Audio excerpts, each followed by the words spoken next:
kita berjumpa dalam ibadah raya minggu ini. Sekian lama kita tidak berjumpa secara fisik, tetapi di dalam roh kita saling mendoakan. Ada kerinduan yang besar bahwa kita akan berjumpa kembali dalam ibadah raya bersama-sama di gereja. Tapi percayalah saudara, dalam penantian ini Tuhan terus bekerja, mendatangkan kebaikan bagi negeri kita, bagi kita sekalian. Bersyukur kalau kita sehat dan kuat, itu tandanya Tuhan menyertai kita. Ada banyak hal yang kita lalui, tapi percayalah Tuhan tidak pernah meninggalkan kita. Dia setia. Oleh karena itu mari kita setia datang kepada Tuhan dengan pujian, dengan doa dan firman-Nya. Mari kita memuji Tuhan, kita menyembah Tuhan, dan kita belajar kebenaran firman Tuhan. Kau Tuhan, kekuatan dalam hidupku, penolongku dalam kesesakan. Kau gunung batuku dan pertahananku, Yesus, kau kemenanganku. Yesus, padamu ku berseru, Kaulah penyelamatku, terpujilah Kau Tuhanku. Dulu ku memuji nama-Mu sepanjang umur hidupku, terpujilah Kau Tuhanku di atas segalanya. Salam jemaat Tuhan, kembali kita boleh bertemu dalam ibadah di rumah masing-masing.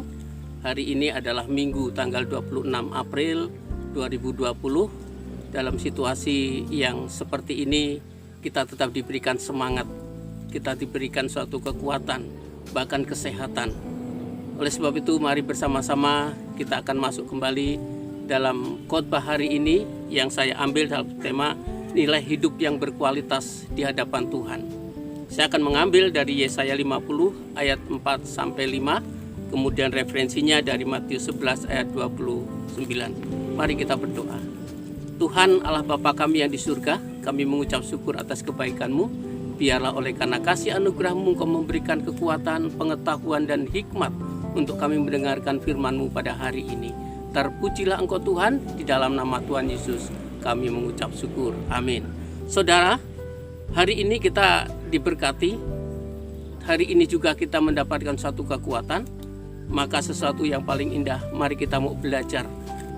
Fungsi kita adalah sebagai murid. Sebagai murid apa yang harus kita lakukan? Firman Tuhan yang terambil dari Yesaya 50 ayat 4-5, demikian bunyinya. Ketaatan hamba Tuhan. Tuhan Allah telah memberikan kepadaku lidah seorang murid, supaya dengan perkataan aku dapat memberi semangat baru kepada orang yang letih lesu. Setiap pagi ia mempertajam pendengaranku untuk mendengar seperti seorang murid. Tuhan Allah telah membuka telingaku dan aku tidak memberontak, tidak berpaling ke belakang. Apa yang harus kita lakukan untuk kita memiliki hidup yang berkualitas di hadapan Allah? Tentunya kita membutuhkan suatu proses kehidupan kita, mendekatkan diri kepada Tuhan, dan mau hidup sebagai seorang murid. Semua itu bisa kita peroleh terus, dan kita harus belajar terus-menerus sebagai seorang murid yang baru dan setia. Mungkin pada saat ini kita baru belajar mengambil satu komitmen untuk datang kepada Tuhan, untuk menjadi murid yang benar-benar baru di hadapan Tuhan pada saat ini. Tetapi paling tidak, kita harus menjadi murid yang baik, menggumuli persoalan-persoalan dalam diri kita, karena kita adalah murid yang taat, yang terus mau belajar. Menjadi murid yang belajar terus-menerus tentunya menghargai sebuah proses. Apa yang kita dengar, apa yang kita catat dalam hari-hari kita, untuk kita bisa menjawab setiap persoalan-persoalan yang dihadirkan bagi kita. Firman Tuhan tadi mengatakan sangat jelas, Tuhan telah memberikan kepadaku lidah. Kata lidah di sini adalah bagaimana kita bisa bersuara, bagaimana kita bisa mengungkapkan segala sesuatu. Maka dari lidah itu juga orang bisa melihat kualitas kita seperti apa. Kemudian yang kedua juga Tuhan memberikan dan membuka telingaku sehingga aku tidak memberontak ketika aku mendapatkan suatu pengajaran. Kualitas hidup yang dapat dipersembahkan dari kehidupan kita kepada Tuhan. Yang pertama, seorang murid harus benar-benar mencatatkan catatan hariannya untuk dipelajari hari lepas hari. Apa yang harus dicatat? Yang pertama, catat hidup benarmu di hadapan Tuhan. Catat hidup benarmu di hadapan Tuhan. Ini poin yang pertama untuk kita berkualitas menjadi murid Tuhan. Catat kehidupan benarmu di hadapan Tuhan. Apa yang sudah kita kerjakan, apa yang sudah kita lakukan hari-hari kita, melalui perkataan kita, melalui perbuatan kita, atau melalui pikiran kita. Mari kita arahkan dan kita fokuskan untuk hidup benar di hadapan Tuhan. Dalam situasi yang seperti ini, mungkin tidak ada yang kita berikan kepada orang-orang yang dalam kesusahan. Tetapi kalau kita mau memikirkan sesuatu yang benar, kemudian kita mengambil satu tindakan dalam doamu, Tuhan pasti berkenan. Mungkin pada saat ini pun, melihat situasi kondisi yang saat ini mereka dalam kesulitan, perkataanmu memberikan pengharapan kepada mereka, pasti Tuhan pun berkenan. Berkatalah yang baik, catatkanlah semua mungkin yang pada saat ini di media sosial yang saudara sudah catat, atau saudara melihat ada orang yang benar-benar melemahkan orang lain. Ubah saudara sekarang menjadi murid Tuhan yang setia dan baik. Untuk memiliki kualitas yang baik, saudara harus benar-benar melalui perkataan itu boleh dipakai Tuhan untuk memberkati, untuk memberikan pengharapan. Mungkin saudara juga tidak bisa berbuat banyak, tapi perbuatlah paling tidak. Saudara bisa keluar melihat orang-orang yang pada saat ini sedang kesulitan. Keluar bukan berarti saudara harus poya-poya. Saudara melihat satu kondisi yang pada saat ini di jalan, di mall, semua itu mengenaskan. Suatu saat saya bersama istri ke salah satu mall dan berjalan. Saya terkejut, 4 lantai yang biasa digunakan dan mungkin ribuan orang setiap hari hadir. Tetapi hari itu hanya ada 2 pembeli, termasuk saya dan 1 orang. Kemudian istri bertanya, kemana orang-orang yang di lantai 2, 3, dan 4? Mereka di rumah. Dirumahkan. Saya mulai menitiskan air mata dan saat saya pulang, saya mengambil tindakan dalam doa. Perbuatan baikmu yang poin pertama ini dicatat Tuhan. Oleh karena engkau berpikir baik, oleh karena engkau berkata baik, oleh karena engkau berbuat baik. Dan yang kedua, membawa nilai hidup kita berkualitas di hadapan Tuhan, harus catat dosamu di hadapan Tuhan. Klarifikasi dosamu di hadapan Tuhan.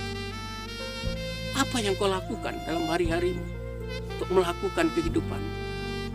Dosa apa yang sudah aku lakukan? Mungkin kau sedang kecewa dengan Tuhan. Mungkin kau sedang berkata yang kurang baik bersama sesamamu. Atau engkau juga pada saat ini belum memberikan pengampunan kepada orang lain. Ayo kita catat dosa-dosa itu untuk kita bawa kepada Tuhan dan kita minta ampun. Klarifikasi dosa-dosamu setiap hari kepada Tuhan. Maka engkau akan menjadi murid yang berkenan di hadapan Tuhan. Akan meningkatkan kualitas hidup, memiliki nilai hidupmu di hadapan Tuhan. Mulai catatkan dosamu setiap hari dan klarifikasikan kepada Tuhan. Minta ampun dan bertobat, berbalik kepada jalan yang benar. Apa yang ketiga? Untuk memiliki nilai hidup yang berkualitas di hadapan Tuhan, catat kebaikan Tuhan setiap hari. Apakah Tuhan gagal menyertai engkau? Ataukah Tuhan mengecewakan engkau? Ataukah Tuhan tidak memberikan satu penyertaan kepada engkau? Catat kebaikan Tuhan. Yang ketiga ini harus menjadi poin utama dalam hidup kita. Mencatat hari-hari kita, mencatat apa yang Tuhan sudah perbuat dalam diri kita. Ayat yang kelima dikatakan, Tuhan telah membuka telingaku dan aku tidak memberontak dan tidak berpaling ke belakang. Dan ayat yang keempat pun mengatakan, setiap pagi Tuhan mempertajam pendengaranku untuk mendengar seperti seorang murid. Saudara yang dikasihi Tuhan, mari kita belajar. Mari kita mulai pada saat ini mengambil komitmen. Bahkan bukan hanya sebuah komitmen, tapi konsisten hidup di dalam Tuhan. Kalau saat ini saudara baru mengambil keputusan untuk menjadi murid Tuhan yang setia, tidak masalah. Tetapi komitmen ini konsisten saudara akan lakukan. Seperti Tuhan Yesus pun mengajak kepada kita. Ayo semua yang letih lesu dan berbeban berat, belajarlah kepadaku yang lemah lembut. Tidak ada saudara, dalam sekolah kehidupan kita memiliki proses kehidupan yang sulit dalam kehidupan kita. Kalaupun saudara diberikan suatu kebahagiaan, sukacita pada saat ini, hidupmu seutuhnya hanya untuk Tuhan. Benar, hanya untuk Tuhan. Tidak ada satu bagian dalam hidup kita yang tidak diketahui Tuhan. Tidak ada satu bagian dari apa yang sudah kita rasakan yang Tuhan tidak ketahui. Semuanya diizinkan Tuhan. Saudara, situasi ini akan membawa kita semakin kuat di hadapan Tuhan. Mungkin saudara pada saat ini bergumul sendiri bersama suami, anak-anak. Tetapi ingat, pergumulanmu, kesulitanmu hari ini bawa kepada Tuhan.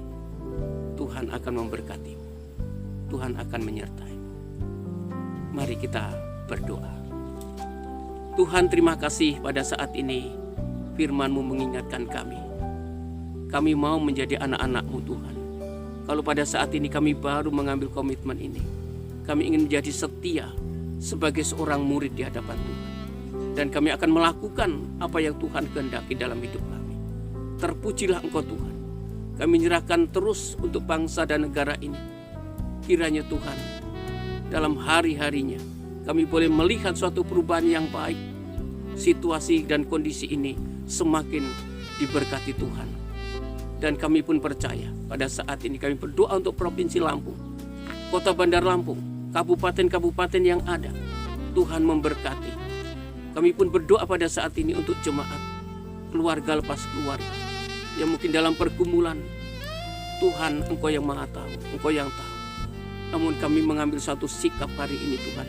Ketika kami mendengarkan firman Tuhan ini, kami benar-benar mencatat kehidupan hari-hari kami dalam buku harian kami, untuk kami mencatat hidup benar kami, mencatat dosa-dosa kami, dan mencatat kebaikan Tuhan. Terpujilah Engkau Tuhan. Seluruh dan doa ini kami alaskan di dalam nama Tuhan Yesus yang sudah mengajar kami berdoa. Silakan jemaat berdoa Bapa kami. Amin. Terima kasih Bapa. Turun kiranya kasih anugerah dan damai sejahtera-Mu atas kami sekalian. Jemaat, mari mengangkat tangan dan terimalah berkat Tuhan. Kasih karunia dan damai sejahtera dari Allah Bapa, di dalam Yesus Kristus, penghiburan serta penyertaan daripada Roh Kudus akan memberkati kehidupanmu mulai hari ini sampai selama-lamanya. Amin. Saudara yang dikasihi Tuhan, Shalom. Selamat hari Minggu, tetap semangat. Tuhan memberkati.